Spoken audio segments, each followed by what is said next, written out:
It's time to get geared up with GeekWire's weekly tech and gadget show. Here are your hosts, Todd Bishop and Andrew Edwards.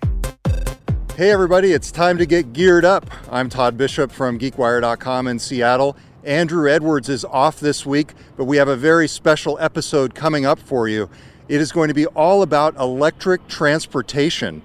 GeekWire contributor Tim Ellis is going to be joining us. In fact, he's going to be driving up behind me in just a moment. We're here on the banks of the Ship Canal in Seattle's Fremont neighborhood. You can hear all forms of transportation around us, but one form of transportation that's going to be driving up shortly here is the brand new Chevy Bolt. Tim Ellis has been driving this car. He just got it very recently. Later on in the show, Tim is also an aficionado of electric skateboards, and he's going to be joining us to talk about those. So right now, let's welcome Tim Ellis, GeekWire contributor, who's now getting out of his Chevy Bolt here right behind me. This is a very interesting car. A lot of folks out there may be familiar with the Chevy Volt with a V. This is the Chevy Bolt with a B, and Tim is here to tell us about it. So Tim, what is unique about this car, the Bolt, and how does it differ from the Volt? So this is the all-electric, no gas at all, just batteries, and it's the first actual sort of affordable consumer car that can go over 200 miles on a charge. That's great. So you just got this very recently. It's in limited supply. Tell us about the story of how you got this car. Yeah, so I actually in order to even test drive it a few months back before they showed up, you had to go out of state. They've been available in California and Oregon for since late last year. My parents live down in the Portland, Vancouver area, so when I was down visiting them, I went over to a Portland dealer to get a test drive. Told them up front, I'm not going to probably buy from you down here in Oregon, but the salesman that I worked with was actually really super helpful, super enthusiastic about the Bolt, and we just really loved the car, and we came back to actually sort of just talk to the dealer up here about it, and they happened to have somebody back out of one of their first two orders. So we were able to actually customize and get exactly the color and all the features that we wanted, and received one of the first ones that came from the factory. But amusingly, some of the dealers up here in Washington, since Chevy has been kind of slow to send them from the factory, the dealers up here are actually working with dealers in California to get shipments from dealers in California that haven't been able to sell as many as they've been receiving from the factory. They're putting them on a truck and then shipping them from one dealer to the other up to here. So there's dealers here in the Seattle area that have Bolts on the lot right now, even though they've only received one or two from the factory. So we're going to go inside and get a sense for what it's like inside this car. But I was telling the folks on the show that you're actually kind of an electric transportation aficionado. We're going to be talking about your skateboards later on in the show. What intrigues you about electricity as the fuel, if you will, of a new form of transportation? And why have you gone down this path? Well, I'm sure it's at least partly due to the fact that here in Washington State, where so much of our electricity comes from hydropower, electricity is pretty cheap. It's plentiful, it's cheap, you can fill everything up right at home. That's the other thing, is the convenience of it, being able to just plug right in at home and get the entire full charge for your trips it's just great. I just love the convenience and the low cost. Well, you're listening to Geared Up on GeekWire. Of course, every week we do hands-on reviews of the latest gear and gadgets. I have to say, this is going to be the biggest gadget that we've reviewed yet. Yeah. It's going to be good. So we're going to go inside next. Stay tuned for that right around the corner.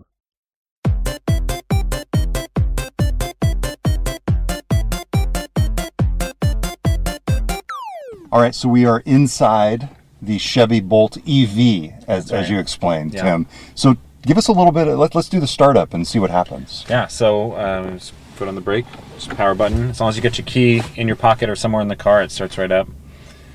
You see I haven't even taken a little protective film off the screen here.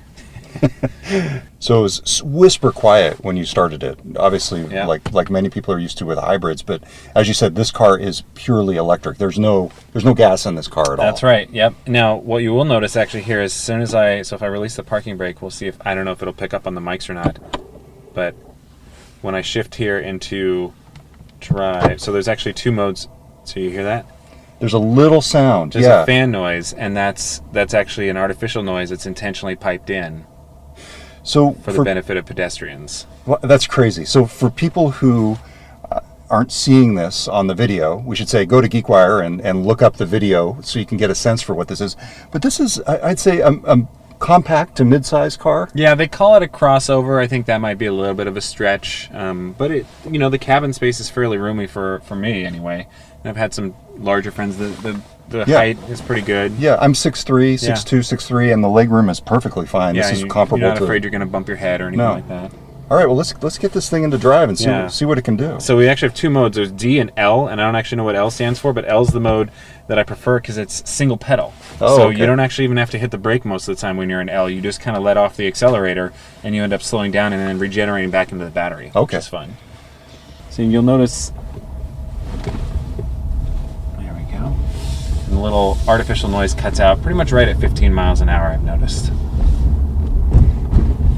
It's also got this really fun kind of a lot of energy information here on the dashboard that you can flip through. It tells you how much since the last charge has been dedicated to driving versus climate settings versus battery conditioning. And honestly, I haven't ever seen that go above 0, so maybe that's something that comes into play later on down the road as the batteries get older.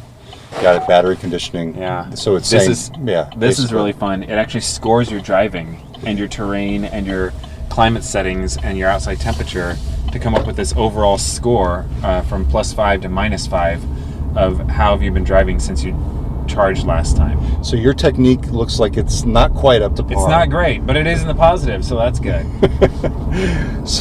You get a better technique if you use the L driving mode, if you don't accelerate super fast from a stop, that kind of thing. What kind of power have you seen so far? Because that is a big question that a lot of people have. I have not. It does not want for power. Really? So yeah. it'll you punch it? Take off and go if you really hit the gas. Yeah. I'll turn down here and I can hit it. Now we may have a problem with the video camera sliding around when I really hit the gas. We'll see here. Let's see. You even still say gas. Yeah, exactly. It's like one of those phrases like tape. Wow, yeah, that was pretty strong. And that wasn't even flooring yet. Really? Yeah, no, because I'm afraid to on this road. Wow. Yeah. Okay. It's got plenty of pickup, and it's even got a sport mode, which I haven't even tried yet because, well, A, it would probably lower your technique score, and B, I don't feel the need. But it's got this efficiency history. It's pretty cool. Now that we're slowing down, we'll show off the little cameras, which is pretty fun. It's got this magical 360-degree overhead view where you can even see the cracks in the road. How does and it your do curbs. that? So it has. So for people who aren't seeing this, you're literally seeing an overhead shot of the car, which must be manufactured somehow. Yeah, simulated. Yeah. So it's got 4 cameras, one next to the rear license plate, one roughly where the front license plate goes, and then it's got one underneath each side mirror. And it's using some amazing software to stitch these images. I'm assuming it's got like fisheye lenses, very wide angle lenses on each of these cameras, such that it can see all around the whole car, and then they use software to stitch it together pretty seamlessly and give you this really accurate look of exactly where you're at in position to, the stripes in a parking lot, for instance, or the curb, or your parallel parking. It's very useful for parallel parking because you can know exactly where you're positioned relative to the curb and the other cars. So it's very useful. Okay, that's great. So overall, you've had this car for how long? It's only been a couple of weeks now. Yeah. So, and are you happy with the purchase so far? So far, yeah. There's a few sort of weird oversights. You might say the USB chargers don't seem to put out a ton of juice. It seems like they kind of skimped on that, which is a little weird. And it doesn't have some of the fancier modern features like the self-driving modes or those kind of things that you see on like a Tesla. But overall, I mean, the performance is great. The battery life has been great. The stated range is 238 miles on a charge. As you drive, depending on the way you drive, it actually updates that range for you specifically. So the last time I charged up fully, it actually told me my range was going to be 250 miles. I haven't taken it on any long road trips yet. I am going to probably take it on a 200 or so mile trip here in a few weeks, but we'll see how that goes. If you do that and you stay someplace overnight, what will you do? So I'm going to be going to my parents' house. Okay. And I'll just be able to charge up there. Yeah. And I noticed too, so it has built-in Wi-Fi. It does. It can actually act as its own Wi-Fi access point, which is pretty fun. And then, so did you have to get a data plan for that? Well, so it's when you buy the car, they give you a free trial, and then if you want, you can pay $10 to $30 a month for an extra data plan for your car specifically. And I think they only work through AT&T. Okay. And it also has something else that we can't we can only see if we're looking here, but it's fun to describe. So I'm plugging in my phone with a USB cable here, and I'm using an Android phone. It has compatibility with Android Auto and Apple CarPlay. It's a lot of cars have that these days, but it's a relatively new feature on recent model year cars that you plug in with a cable. If for some reason it doesn't work over Bluetooth, the full Android Auto experience, but then the whole screen basically becomes a display for your phone. So I can go over here to audio and I can view my podcasts, or I can go to Pandora or Google Play Music or whatever. Pretty much, any of the audio apps that I have on my phone are going to have a version that runs on this screen. It's got Google Maps built in here, which is also useful because it has, your recent searches are built into here, and your places like your home and any other places you've searched on the PC. Dick's Drive-In, I spotted there. Yeah, very important landmark for you to have built into your GPS. We were at Key Arena just a couple days ago and needed some lunch, so we jumped over to the Dick's right there on Lower Queen Anne. So I got to ask you, Tim, how much did you spend on this car? I pretty much just paid list price. This is the fully tricked out version, which goes up to about $42,000. That's before the $7,500 federal tax credit.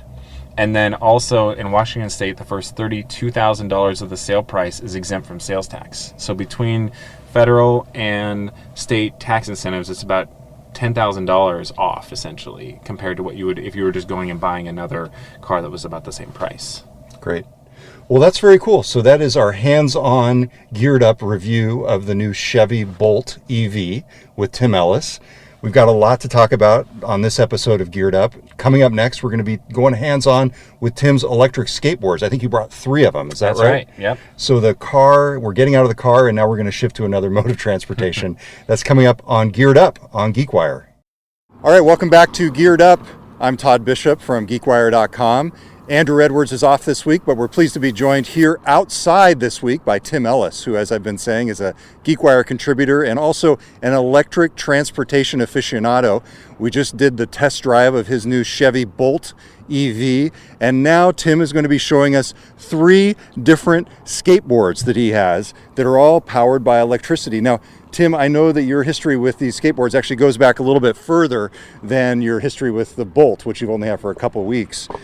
Let's talk first just about how you got into this and how you started using electric skateboards. Yeah, that's a good question. I think initially it was a Kickstarter.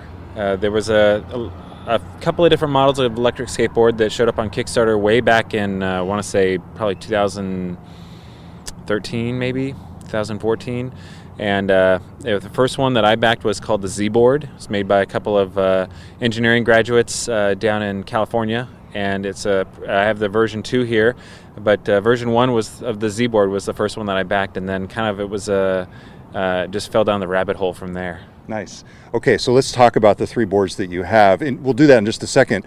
But first off, what's the appeal of the electric skateboard? Now, I have to confess, I am not a skateboarder at all, even like an old-fashioned skateboard. We got to get you on one of these, for sure. With the helmet that you're wearing. We should say that you're for people. All of the protective equipment. Yes, we got knee pads, we got wrist guards, and we've got a helmet on here. Yeah. So what you need is my my helmet that has the Bluetooth connectivity to your phone. There you go. Yeah, there you go. So, but tell us, what is the appeal of this to you? Yeah, well, it's really it's just a great last mile transportation solution. So I commute by bus from Everett to Seattle most days, and the electric skateboards are just a great way to be able to pick something up, walk out the house, zip down to the bus stop, get off the bus, downtown Seattle, zip to the office. It's a lot more quick, and it's a lot more fun. So how do you deal with the sidewalk versus road dilemma? Because are these sidewalk legal? Are they road legal? How do you skate that? No pun intended. Yeah, that's a good question. I'm not sure if officially they're legal on the sidewalk. I think they basically fall under the same classification as a Segway. And I think in Seattle, you can ride them on the sidewalk as long as you don't go too fast and as long as you're basically being careful around pedestrians. I've never been hassled. I've been riding these kinds of things for, 4 or 5 years now, and I've never been hassled by any law enforcement officer. As long as you're not, speeding down the sidewalk at 20 miles an hour, weaving in and out of people, I think you're probably going to be okay. All right, let's talk about this first board. This is the new wheel. The one wheel. The one wheel. The one wheel plus. Yeah, so this is the one that I've received most recently. It's officially it is the newest of the boards. So it has, its name would imply, it has one wheel right in the middle. Yep. You straddle it, essentially. How much does this one cost? Tell us a little bit more about this board. What does this one cost right now? I think it's around $1,400, or maybe closer to $1,600. So this is One Wheel Plus is version 2, or I guess version 1.5 of the product from a company called Future Motion. They're also based down in California. V1 was just called the One Wheel. I also backed that on Kickstarter, but not like I didn't get a One Wheel. I just kind of backed their project at a lower level. This is the first One Wheel that I've owned, and they made a number of improvements in the One Wheel. From the One Wheel to the One Wheel Plus, they changed kind of the shape of the foot pads, but the gist of it is, it's a giant go-kart wheel right in between your 2 feet, and you get up and you just lean forward and back to go, and it goes up to 20 miles an hour. It can climb some crazy hills. I've taken up basically the steepest hills in downtown Seattle, and it just rolls right up. It's amazing. So let's see it. Can we check it out in action? Yeah. So. All right. So you're just basically using your weight to direct it. And when does the electricity kick in? How does it know that you want to go forward or back? So it's got pressure sensitive pad underneath the grip tape on the front pad. So the way I stand, sort of a non-goofy foot, just a standard kind of skateboard stance with my left foot forward. The pads under my left foot, there's a pressure sensitive pad under there, and as long as you're putting pressure on both sides of this blue line that's on here, then it knows that you're sort of standing on the boards. The way you mount it is you put your right foot on, and then you put your left foot on, and once you put pressure on both sides of that pad, it waits for you to get horizontal, and as soon as you get horizontal, that's when the electric motor kicks in. As long as I keep my feet on the pads, the motor is staying active, and you can feel it. As you just lean a little bit, it moves a little bit. The farther you lean, the faster it goes, up to, like I said, about 20 miles an hour, depending on what mode you put the board in.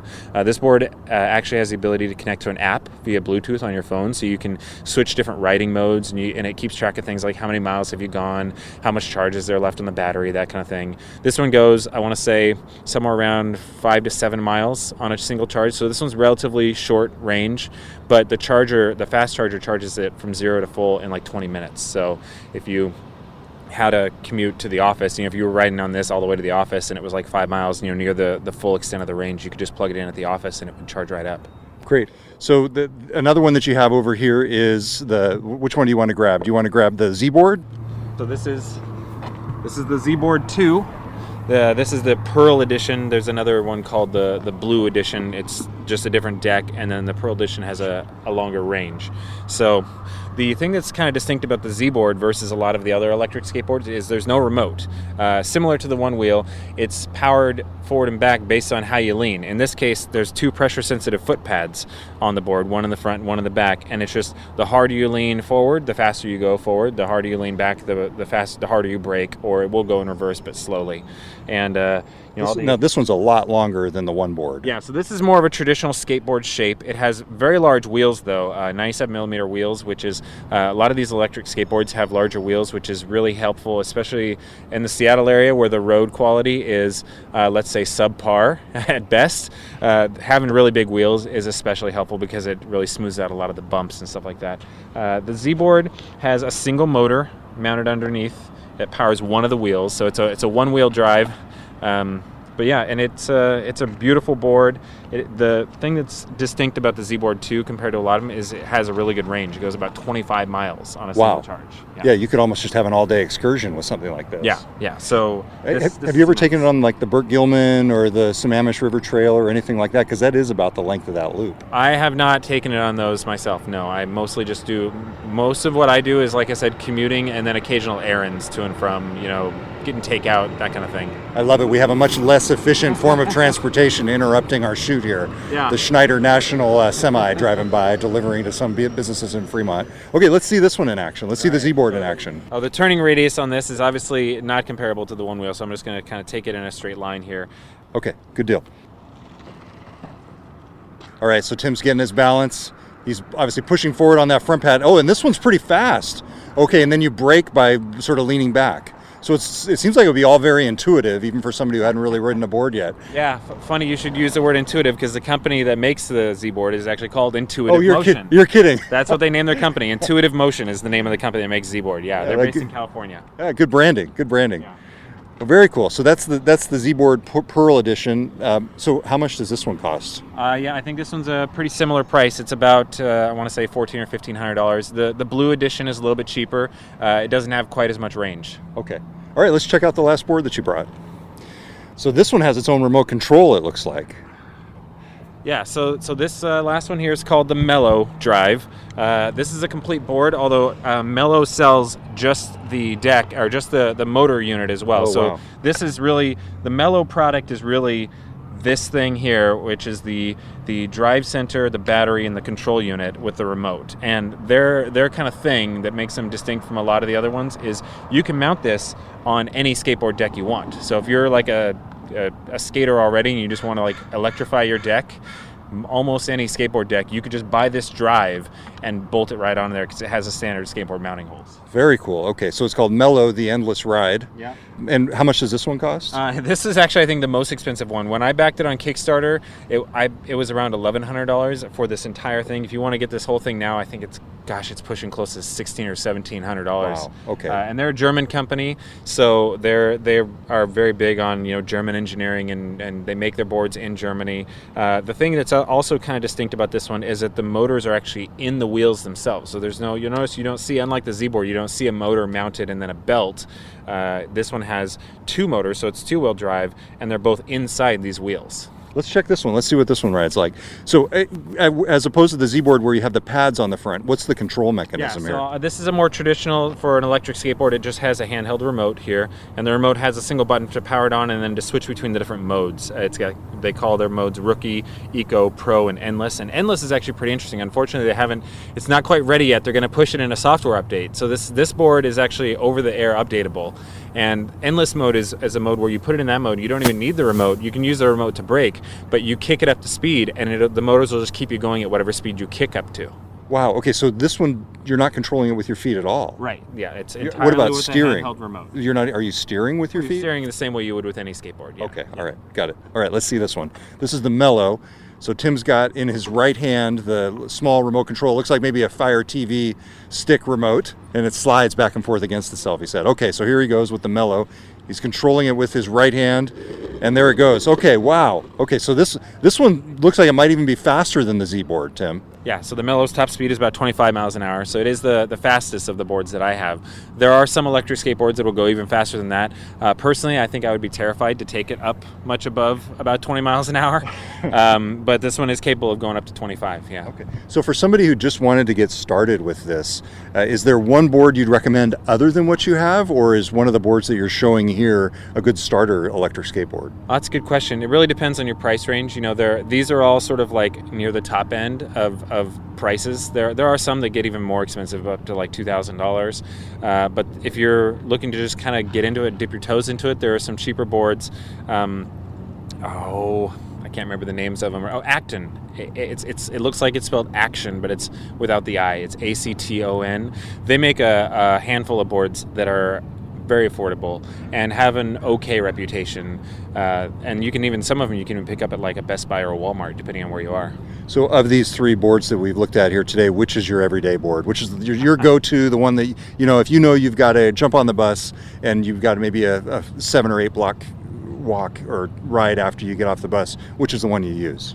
I don't. So the funny thing is, while I backed the Z-Board 2 in January 2015 and the Mellow in May of 2015, I actually only just recently got all three within like a 1 month span of each other, and so I haven't actually had all of them long enough to really have like a single go-to, but it's been I'd say it really depends on like how many hills you have, what's the weather like too, because the Z-Board 2 is not really weatherproof, and the Mellow, while it is waterproof, you wouldn't want to take a board with traditional skateboard wheels out onto wet pavement and be pretty dangerous. So if wet weather, the one wheel's the go-to. It's got a fender, it's got a single large wide wheel, so it can take wet roads really well. It really just kind of depends. Yeah, that's why I like having all three. I got to say, of all of them, just watching you do this, I like the concept behind the Z-Board the best. The idea that it's using your own weight. I think the idea of, with the Mellow, having a remote control in your hand, it just feels a little bit like you're separating yourself from the experience. It's not as intuitive. Yeah, well, it's funny though, because in sort of the electric skateboarding community, the Z-Board, and by some people table is kind of looked down on because they view that sort of foot pad thing as goofy and like and a hard thing to do, and a lot of people kind of prefer the idea of a remote. But yeah, I think that's people who haven't actually ridden it. Once you actually get on and you ride it, it is really intuitive. Yeah, that's great.